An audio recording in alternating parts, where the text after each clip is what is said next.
Now I will explain what are elementary operations or transformations of a matrix. There are different kind of operations we use in rows or columns of a matrix. These are called elementary operations or transformations. First, we need to understand what kind of operations are these and how do we write them. The first kind of operation is if we write the symbol like this, that means Ri and changes to Rj or the alternate way as well. So they are mutually exchanging. It means they are mutually exchanging. Suppose in a matrix, row 1 is exchanged with row 2. So the symbol will be like this, and that symbolizes that interchanging of two rows.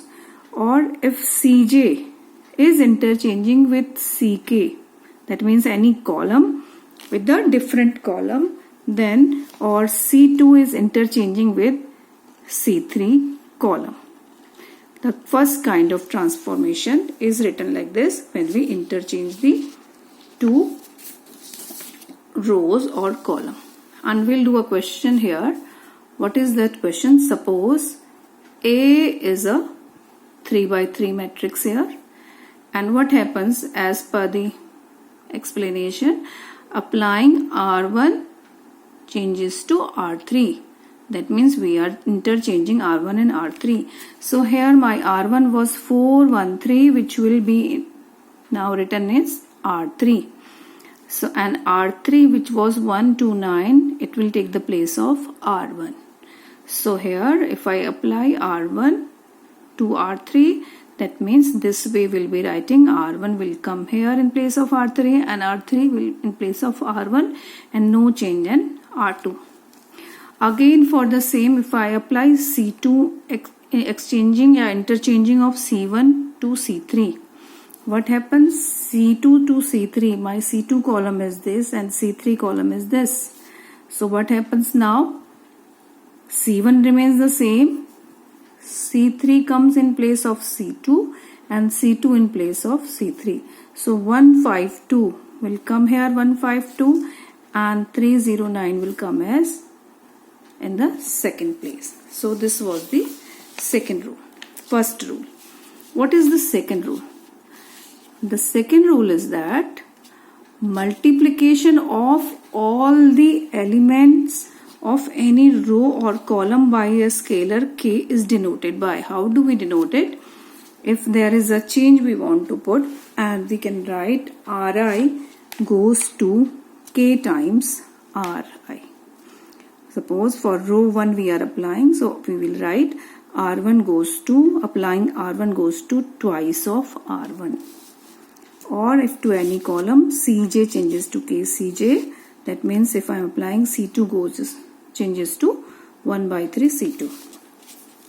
Now an example to this, if a matrix A is such that 1 5 3 2 4 8 and I apply R2 goes to 1 by 2 R2, what happens then? New changes will be 1 5 3 will be remain as such, and this I am applying since half of R2, I am multiplying all this by half, so it will be written as half multiplied 1 and 4 by half again 2 and 8 by half is 4. So this way we can write the change. Now the third rule. What is the third rule? The third rule is we can add or subtract the corresponding elements of the two rows or columns by applying the operation Ri goes to Ri plus Krj. That third rule is the most specific rule. Again we can keep the operation, we can apply the operation between two rows or two columns as well. So if such a change is there, we can write it this way. Or if any column changes to Cj minus any scalar p into Ci, then we are applying the changes on Cj here and we are applying the changes here on Ri. For example, we will be taking this question. A matrix A is such that 4 2 1 minus 1 5 3 5 6 0 2, and if I apply here C1 goes to C1 plus C2. In place of K here or P here I have 1. C1 goes to C1 plus C2. C1 में change आ रहा है. There is a change in C1. No change in C2 and C3. So C1 goes to C1 plus C2. 4 plus 2, 6. Minus 1 plus 3, 2. 6 plus 0, 6. C2 and C3 remains same here. Or if I apply R2 goes to R2 minus 2R1. R2 goes to R2. There is a change in R2. No change in R1 and R3. So R1 is as such, R3 is as such. Now R2 minus 2R1, minus 1 minus 8, that will be minus 9. 3 minus 4, minus 1. 5 minus 2, it will be 3. So I can write these changes as such. Now we'll study why these elementary transformations are important. Why do we need to study them? We need to study that we need to apply the elementary transformation when we are asked to find the inverse of a matrix. And what is that process? First, we can only find the inverse of a matrix if it is invertible. If it is invertible, then only then inverse is possible. The inverse of all matrices are not possible. It should be a square matrix.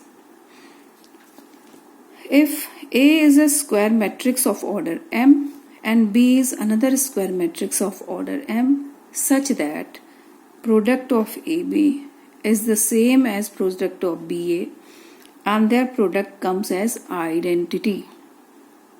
It is same like multiplicative identity you used to study in numbers. Then here B is called the inverse of A. And how it is written? It is written as B is equal to A inverse, or we can write A is equal to B inverse. Then here AB are inverses of each other. And regarding this, a very important corollary is there. Sometimes it is asked in the exam to prove as well that inverse of AB is equal to B inverse dot A inverse. So when we need to prove this, how we are going to do when the two matrices A and B are given? First we need to find their product, and whatever product comes, then we need to find their inverse, write it separately, and then we need to find the inverse of A, inverse of B, then their product, and if their product is the same as we have obtained this one, so hence we can verify this property that this equal to B inverse into A inverse. Now what are the rules so that we can find the inverse of a matrix? So inverse of a matrix using elementary operations. What are the fixed rules here? For applying, there is a rule by which only we can apply the elementary operations. For applying, if we want to apply the row operations, we write A is equal to IA. I is the, since A is a square matrix, so identity matrix of the same order we will write, and then A. For applying column operations, we write A is equal to AI. What happens actually, I'll just give you an example. Why do we write A equal to IA? It is always equal since it is the identity. If any matrix will be multiplied to the identity matrix, it will remain same. So I can write, we can always write A equal to IA. Then what happens? We go on applying the elementary operation here, and to this identity matrix as well, and this A remains at the side as it is. The operations are applied here as well as on the identity matrix. What happens when applying such a way, a set of operations we apply so many times such that to make this matrix A as identity, and since applying the changes here it becomes the identity matrix, and this identity matrix becomes a different matrix, and A was as it is. So now we have reached this situation that I equal to BA.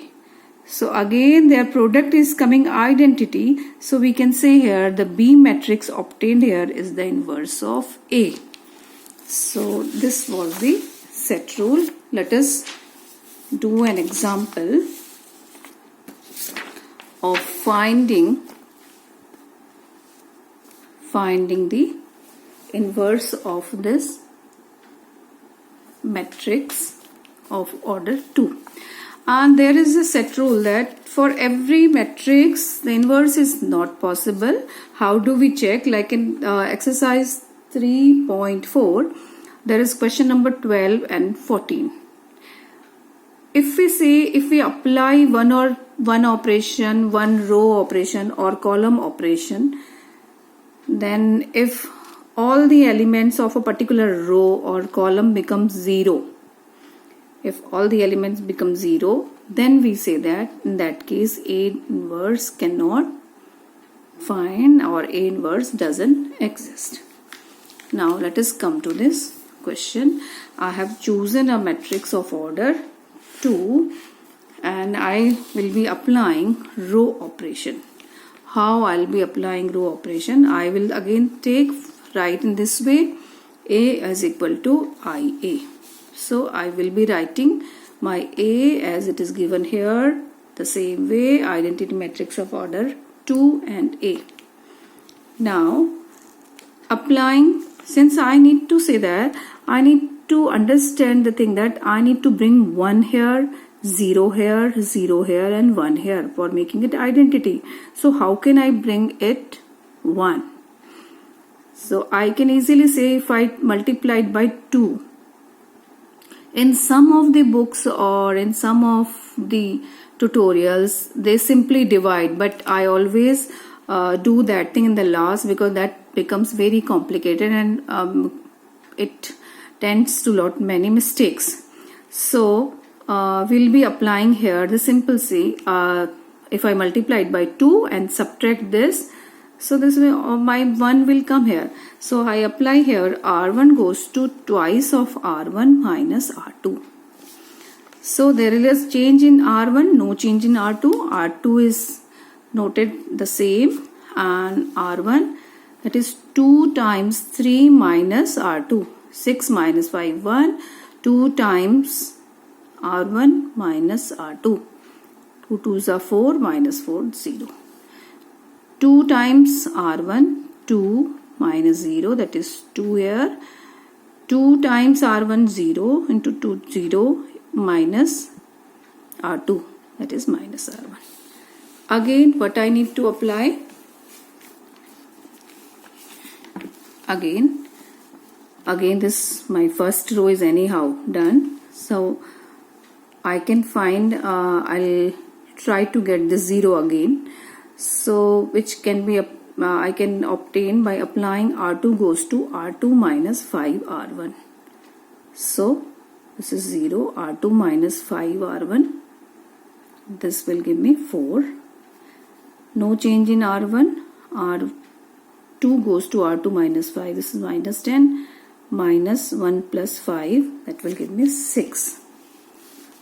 Again, now I am almost to the target now, only this 4 problems, so I can divide the second row by 4. So I apply here R2 goes to 1 upon 4 R2, and thus I obtain the required matrix, and I divide this row 1 remains same, row 2 dividing by 4, this becomes 1. This is row 1 as it is, and if I divide the second, minus 10 by 4 and 6 by 4. So my required matrix is now here. It is the identity matrix is equal to 2 minus 1. If I simplify it, minus 5 upon 2 and 3 by 2a, which I give it a name B, and hence B is the inverse of A, and which can be written as, which I have obtained as 2 minus 1 minus 5 by 2 and 3 by 2.